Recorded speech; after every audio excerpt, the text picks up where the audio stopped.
আপনার যেহেতু না আমার না। কেন্দ্রীয় নেতৃত্বকে কি বিষয়গুলো জানাবেন? কারণ অলরেডি যে পরিস্থিতি তৈরি হয়েছে আপনাদের এটা পার্টির ভিতরের বিষয়, আমি বাইরে বলবো। আচ্ছা, শেষ প্রশ্ন, সেটা হচ্ছে যেভাবে দিকে দিকে জেলা বিজেপি কার্যালয় বিজেপি কর্মীদের বা বিজেপির পতাকা হাতে আক্রমণ চলছে, রাজ্য সভাপতি তার জেলা কার্যালয় রক্ষা করার জন্য কি ভাবছেন?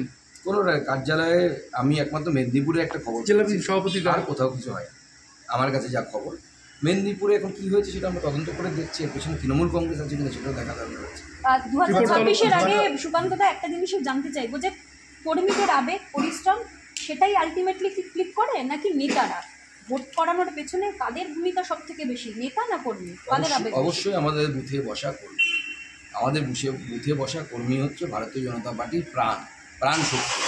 এই প্রাণ শক্তি পার্টিকে আগের দিকে নিয়ে যায়। আমি জিতেছি কি আমি নিজের হাতের বা নিজের পায়ে ভর করে জিতেছি না, আমার কর্মীরা আমাকে জিতিয়েছে, আমার কর্মীরা জেতায় আমাকে।